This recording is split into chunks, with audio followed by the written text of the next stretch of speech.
Bienvenue dans cette vidéo où nous allons voir ce qui se serait passé si Erwin Smith aurait survécu. En effet, Erwin Smith meurt dans la bataille de Chitantina en lançant un assaut désespéré avec toutes les forces restantes du bataillon d'exploration contre le bestial.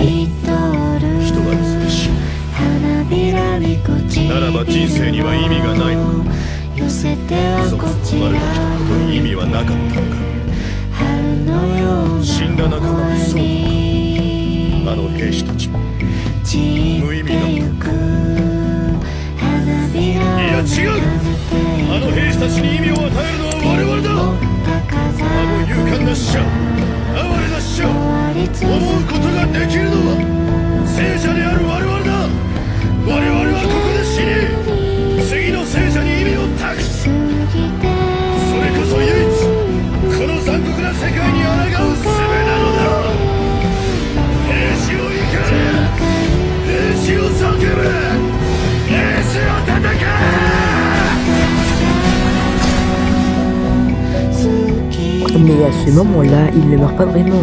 Il se prend un rocher dans le foie, mais il respire encore. Un peu plus tard dans l'épisode, nous verrons Levi, Eren et Mikasa devant les cadavres brûlés de Armin. Levi possède la seringue permettant de se transformer en titan. Ils avaient prévu de lui injecter pour que Armin bouffe Bertholdt et devienne alors le titan colossal.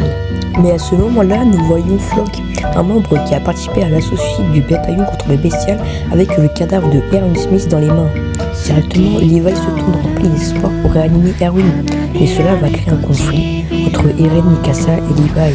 Mais comme beaucoup de fans, je me suis demandé ce qui se serait vraiment passé si Levi aurait choisi de sauver Erwin et pas Armin.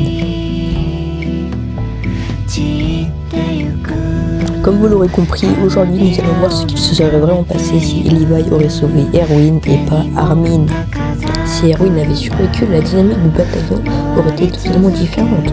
Contrairement à Armin qui a un tactique brillant mais encore hésitant, Erwin est un leader accompli capable d'inspirer ses troupes même dans les situations les plus désespérées.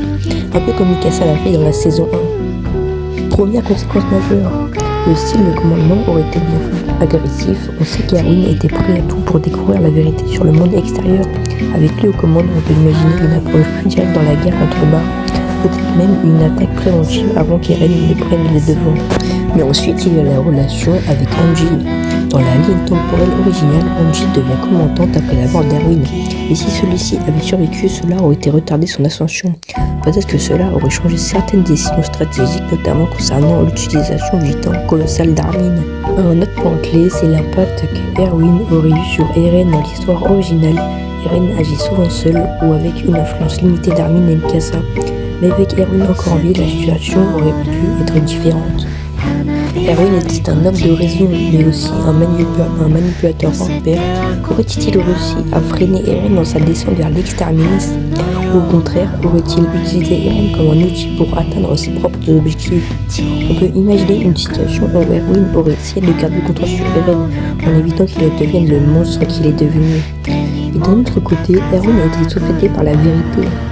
Peut-être aurait-il soutenu Eren jusqu'au bout, tant que cela lui permettait de comprendre enfin le monde extérieur. Enfin, parlons du grand terrassement. Erwin aux commandes, est-ce que ça aurait été changé quelque chose pour l'histoire? Dans l'histoire originale, c'est surtout la volonté d'Eren qui guide les événements. Mais Erwin était un homme pragmatique. Aurait-il cherché une alternative? On peut imaginer qu'il aurait essayé de négocier différemment avec les autres nations, ou il aurait utilisé son intelligence militaire pour vaincre Mars sans exterminer la moitié de l'humanité.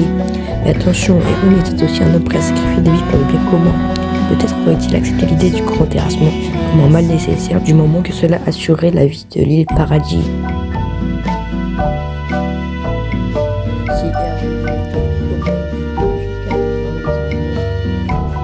L'île de Paradis aurait bien été différente, le monde aurait bien été différent. Je vous laisse y répondre dans les commentaires. Sur ce, n'hésitez pas à vous abonner, liker et commenter. On se dit à la prochaine pour une future vidéo. Salut!